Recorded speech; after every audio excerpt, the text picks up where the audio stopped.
I would now like to invite our next speaker in this session, Mr. Badri Gomatam, CTO of Strelite Technologies. So this CTO is a PhD, so it is Dr. Badri. Thank you. That was not necessary. Okay, so just in the interest of lunch in front of us, I look at this picture which my marketing team has helped me put together, and I look at this fellow with these glasses, and I thought I would start with a personal anecdote. I'm not as old as I look, but about 30, 40 years ago, I grew up in Chennai, and our first introduction to, television was through Doordarshan. And the day that my parents, proposed to bring this into the house, my grandfather said, "No, both ho gaya, padhai nahi karenge koi," right? And so the TV was, was put on hold for this. So we learned how to fly kites. We learned how to play marbles and this and that. And we were always we used to worry that, we were scared of the future. The future is always like, oh, why not? Why can't we have a TV, right? Well, now we have so many other things in front of us.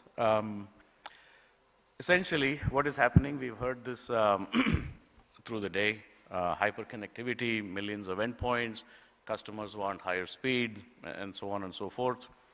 And there is an unconstrained consumption of data. Whomever, whenever, wherever, whatever, but we just don't want any constraints on the data. It's not the days of Doordarshan, and no one's flying kites. Everyone's forgotten how to play marbles, and gilli danda, I don't know. That seems even more ancient, right? But I was pretty good at it, by the way. So, and then there's this whole idea of, how do we make money from entertainment using connectivity? That's what this is. The end game seems to be, right? And it's not that easy as some of the other speakers had mentioned. But I thought what we can just speak quickly about is, with this kind of unconstrained demand for a core product that we in the industry sell, it should be easy to make money, and what is ahead of us, right? So one of the things that we do at Strelite is think about the entire network. We are not just thinking about the fiber part, though that's kind of one of our core businesses. We look at how these networks have to be built in defense, how they have to be built in the public sector, citizen networks, how they have to be built in for our private telecom customers. What's changing is that the network hierarchy is changing. We've heard that earlier today. It is essentially software defined. That is a big transition. One of the things we believe in, that it is more and more tending towards an open framework.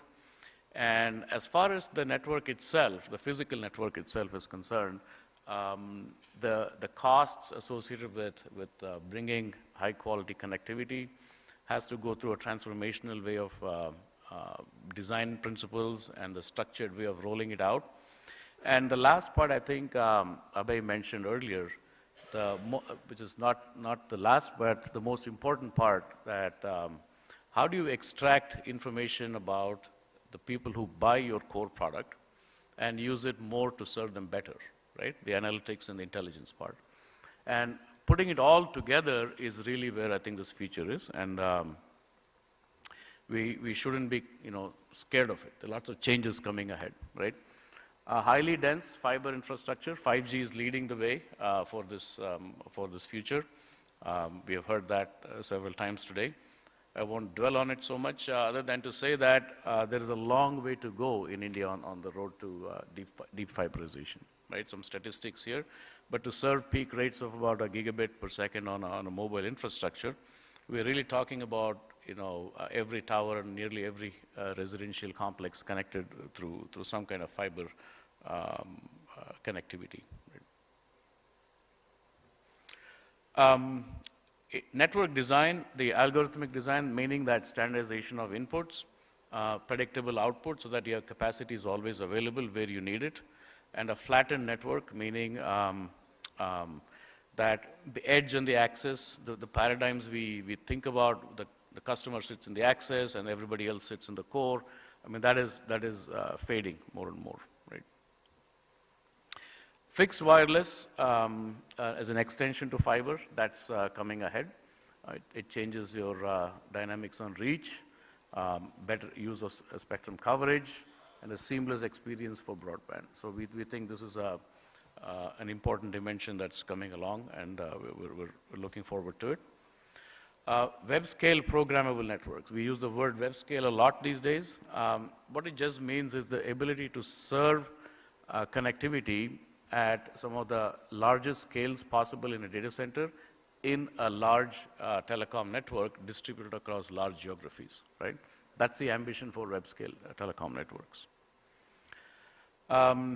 What basically this means is that the networks are programmable, they're open, and some of the new words that we start to hear is disaggregated. And this is a shift that we see that's important. Disaggregation is nothing, it's a part of the future. It's like going from 2 channels in Doordarshan to where we are today. We can't be afraid of it. Disaggregation is coming. The software revolution is part of it. But however, what it means is more and more people will start understanding how to manufacture equipment. But that doesn't mean that we have to be afraid of it.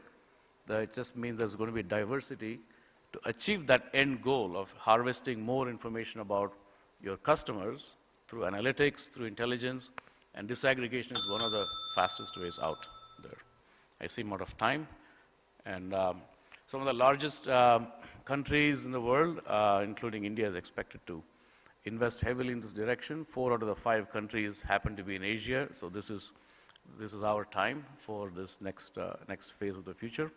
And with that, I will stop, hopefully on time. Yeah, 0. Thank you. Any questions? Sir? We have the Q&A after this. Oh, sure. Yeah. Thank you so much, Dr. Badri. And I had always heard that you were a very good speaker, but I saw you speaking today. I heard you speaking today. Thank you so much.